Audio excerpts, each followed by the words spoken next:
Shalom, tudo bem? Eu sou o Antônio e este é o canal oficial da comunidade cristã Radavar. Nós estamos aqui para mais um estudo sobre a palavra de Deus. Vamos orar. Pai, nós rogamos a Ti, Senhor, que estenda sobre nós as Tuas bênçãos, o Teu manto de proteção e sobre todos esses nossos irmãos que estão assistindo aos estudos, Pai. Abrindo mentes e corações para podermos receber da tua palavra e o discernimento acerca da tua boa, agradável e perfeita vontade para nossas vidas. Nós agradecemos e rogamos em nome de Jesus. Amém. Maravilha. Vou compartilhar para a gente começar o nosso estudo, compartilhar a tela e assim nós começamos. Aí. O resgate. Nós estamos tratando sobre um trecho da carta de Paulo aos Gálatas, capítulo 3, versículos 10 a 14. E hoje nós vamos encerrar esse trechinho falando dos últimos versículos, 13 e 14. Que diz assim, ó: Cristo nos resgatou da maldição da lei, fazendo-se maldição por nós. Porque está escrito: Maldito todo aquele que for pendurado no madeiro, para que a bênção de Abraão chegasse aos gentios por Jesus Cristo, e para que pela fé nós recebamos a promessa do Espírito. É isso. Como duas outras vezes, eu vou dividir em algumas partes para a gente poder trabalhar melhor o tema. A primeira parte, justamente, o resgate da maldição. E nós temos lá em Gálatas 3:13, o próprio versículo, no início, já fala assim, ó: Cristo nos resgatou da maldição da lei, fazendo-se maldição por nós. Quando ele falou que Cristo nos resgatou da maldição da lei, nós temos que lembrar do estudo que nós fizemos sobre a maldição da lei e lembrar que a maldição não é a lei, mas a falta dela. Não é a lei, mas o não cumprimento dos mandamentos da lei. Não cumprir os preceitos da lei é que nos torna malditos. É isso que está lá. E Cristo nos resgatou disso aí. Portanto, o que nós podemos compreender é que Cristo nos resgatou de não cumprirmos os mandamentos da lei. O que significa que hoje nós podemos cumprir os mandamentos da lei. Ele trouxe, como palavra de Deus encarnada, ele trouxe a compreensão correta, ele trouxe o discernimento correto a respeito da lei. E hoje nós temos condições de cumprir esses preceitos. É basicamente isso. Né? Antes de Cristo não havia esse discernimento. E a lei, os preceitos da lei não eram tão aplicados, não eram aplicados corretamente. Basta ler os livros aí sobre a história de Israel que nós podemos perceber. Os livros históricos do Tanar, né, do Antigo Testamento, nós podemos perceber que isso foi muito complicado.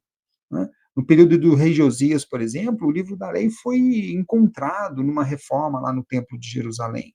E aí que a coisa começou a ser colocada em prática novamente. Então, a aplicação dos princípios e dos preceitos da lei foi muito apagado na história. E Cristo trouxe o discernimento e a compreensão correta. E hoje, repito, nós temos condições de aplicar. Isso não significa que a lei nunca foi aplicada ou que ela nunca pôde ser aplicada ou que não tinha condições. Não, não é isso. O que nós temos é que ela sempre foi assim.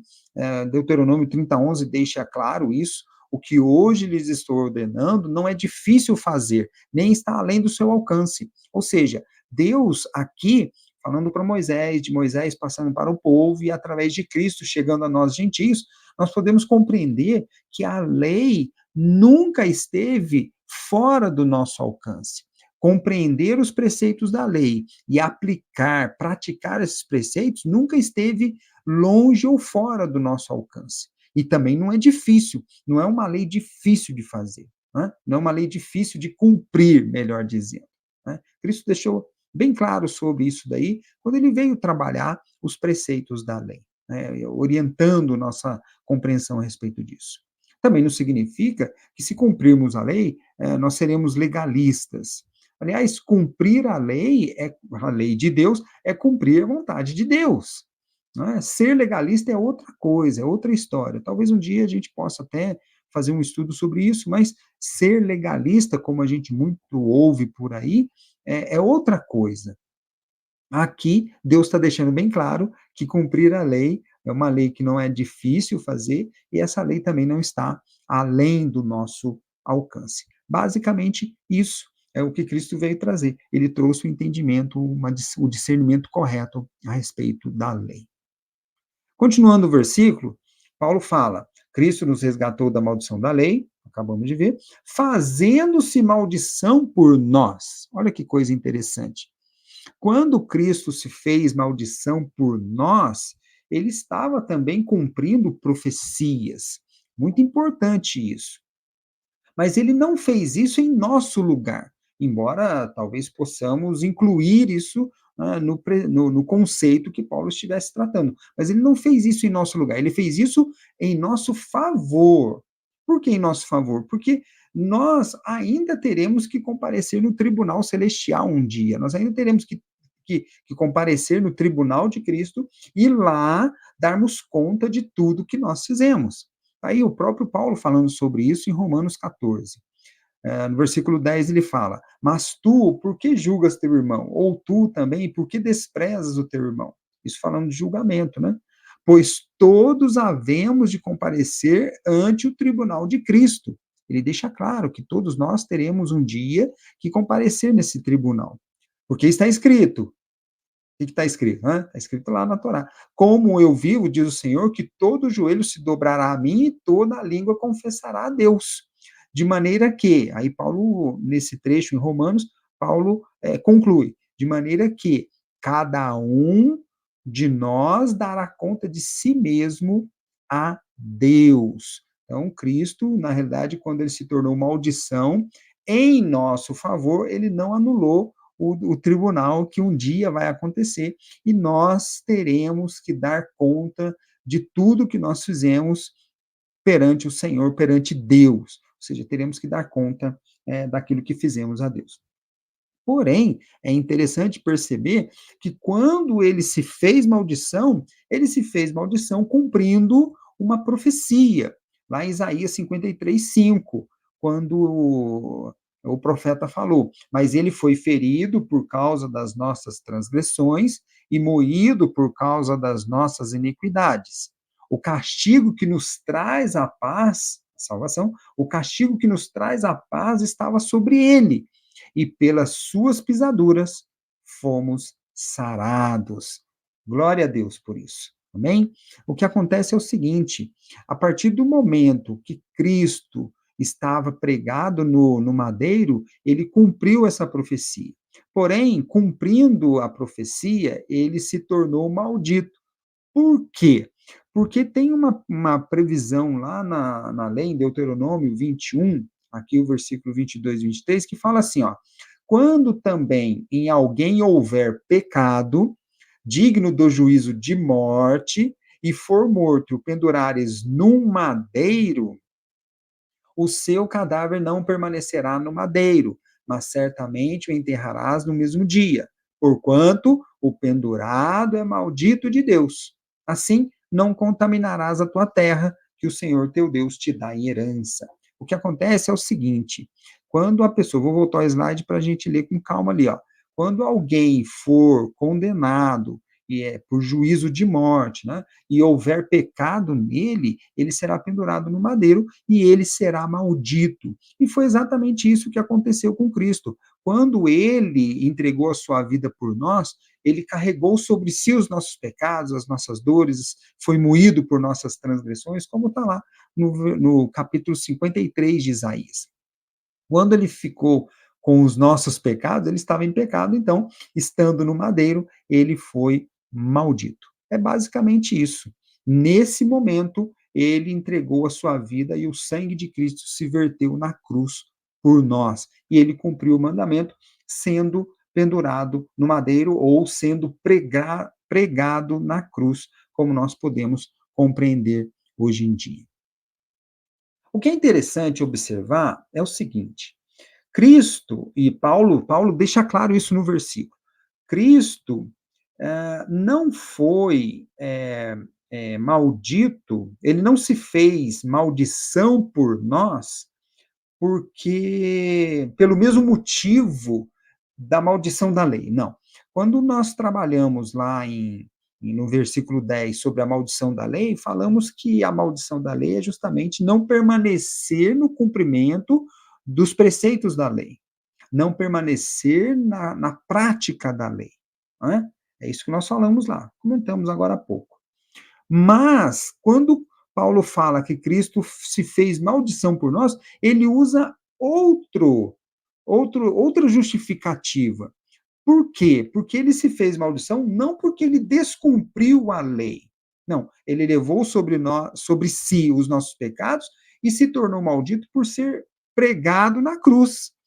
Então é uma coisa diferente. Ele não foi maldição porque ele descumpriu a lei, porque ele não cumpriu os mandamentos da lei. Não, Cristo veio e se fez obediente até o fim. Olha o que Paulo fala em Filipenses 2:8. E achado na forma de homem, humilhou-se a si mesmo, sendo obediente até a morte.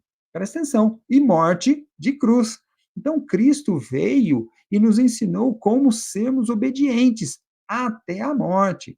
Nós precisamos ser obedientes. E ele foi obediente até a morte. Logo, não foi por desobediência que ele se tornou maldito. Não, ele se tornou maldito por ter levado sobre si os nossos pecados, as nossas transgressões e ser pregado na cruz e ser pendurado no madeiro, como é lá em Deuteronômio, como foi previsto pela própria lei. Amém? Basicamente isso. Agora, eu lembro que é muito comum a gente ouvir falar que Cristo eh, foi obediente porque ele era judeu, ele obedeceu à lei, ele cumpriu a lei porque ele era judeu. A gente ouve bastante falar isso.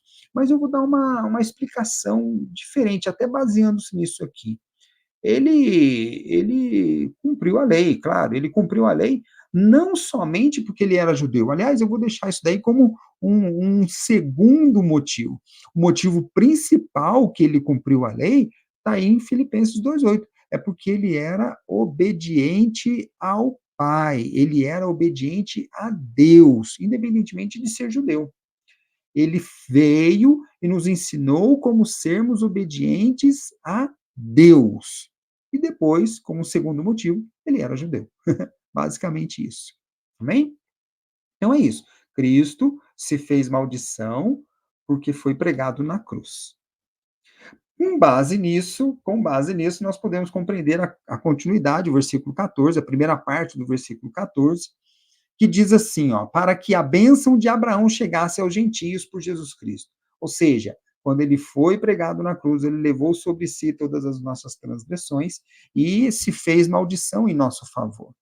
Por conta disso, né, durante toda a vida, ele ensinando como nós podemos cumprir os mandamentos, ele ordenou aos apóstolos que levasse todas as suas instruções às nações, aos gentios. E com isso, com a sua morte, com as suas instruções, ele transmitiu a bênção de Abraão a todos nós.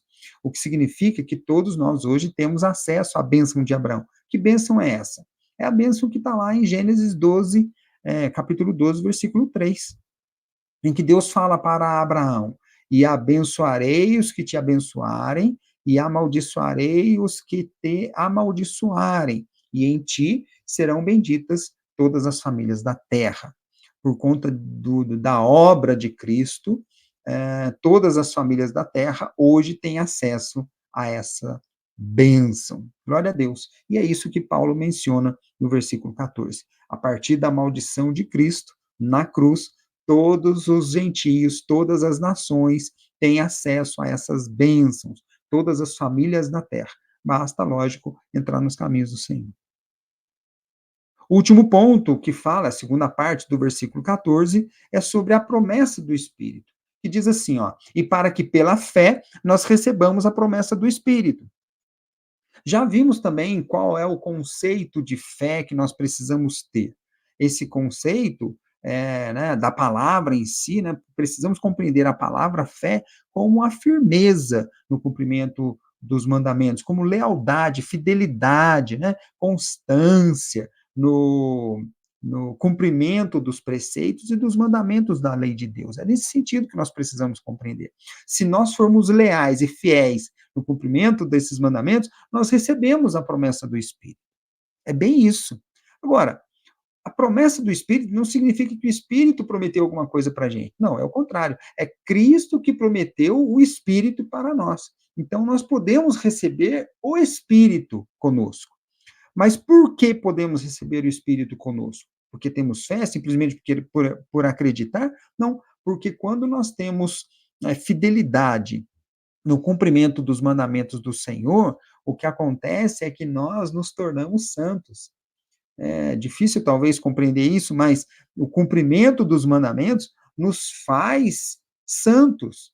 Por quê? Na lei de Deus, né? Está escrito: amar a Deus, amar ao próximo, tenha lá os preceitos de justiça, os preceitos de misericórdia, de fé, né? Os preceitos de comportamento, preceitos de atitudes, né? De nudez, né? Nós não podemos ver a nudez do próximo, e por aí vai. Tem um monte, várias, né, várias instruções para as nossas vidas. E quando nós cumprimos essas instruções, estamos cumprindo a vontade de Deus em nossas vidas, estamos no caminho da santidade. E o Espírito, esse Espírito que Cristo nos prometeu, ele não estará conosco se nós não estivermos santos. Importante perceber isso aí, ó. Olha o que Cristo fala para nós no capítulo 14 do Evangelho de João, começando no versículo 15. Se me amais, guardai os meus mandamentos. Olha que coisa legal. E eu rogarei ao Pai, e ele vos dará outro consolador, para que fique convosco para sempre. Que espírito, né? Que consolador é esse? Está aí o versículo 17, o espírito de verdade, que o mundo não pode receber, porque não o vê nem o conhece, mas vós o conheceis, porque habita convosco e estará em vós. A questão é a seguinte, a questão é muito simples. O mundo não pode receber o espírito, não o vê nem o conhece, porque está no pecado. O mundo não pode receber esse espírito porque o mundo não está em santidade. Somente a terra que é santa pode receber o Espírito Santo. O Espírito que é santo não estará conosco se nós estivermos em pecado. Quando estamos em pecado, nós estamos sozinhos. Deus não está conosco quando nós estamos em pecado. E o Espírito Santo, o Espírito de verdade, também não. Ele só pisa em terra santa. Basicamente é isso. Porque, por isso mesmo, o mundo não pode receber. Logo, Cristo se fez maldição, permitindo com que nós cumpríssemos os mandamentos, buscando a santidade, e assim nós recebemos duas coisas: a promessa do Espírito e a bênção que foi prometida a todas as famílias da terra. Como conclusão, acabei de adiantando, né? Maldição. Cristo se fez maldição por nós. A partir disso, nós cumprimos, nós temos condições de cumprir os mandamentos, e ali nós recebemos a bênção de Abraão e a promessa do Espírito Santo em nós. Por quê? Porque ali nós vamos ser resgatados do pecado e podemos cumprir os mandamentos com tranquilidade e serenidade e verdade acima de tudo. Basicamente é isso. Então, esse é o nosso estudo de hoje. Fechamos ali o trechinho de capítulo 3 na carta de Paulo aos Gálatas. Falamos sobre a maldição da lei. Repito, a maldição da lei é não cumprir os mandamentos. Falamos sobre a vinculação de lei e fé. Não podemos dizer que lei e fé não tem nada a ver, pelo contrário, elas estão intimamente ligadas. Fé é um dos preceitos mais importantes da lei, né? Nós vimos sobre isso daí. E, finalmente, Cristo se fez maldição por nós, porém, ele nos resgatou da maldição da lei, que é justamente não cumprirmos os mandamentos. Hoje nós temos condições de cumprir os mandamentos com o discernimento trazido pela palavra de Deus em Cristo Jesus. Basicamente é isso. E assim, nós temos a bênção de Abraão em nossas vidas e temos ali a promessa do Espírito, temos acesso ao Espírito Santo que estará conosco para sempre. Basicamente é isso. É isso. Esse é o nosso estudo de hoje. Que você tenha uma ótima semana na presença do Senhor. Que Deus abençoe você, sua vida, toda a sua família. Em nome de Jesus. Uma ótima semana. Fique com Deus. Shalom.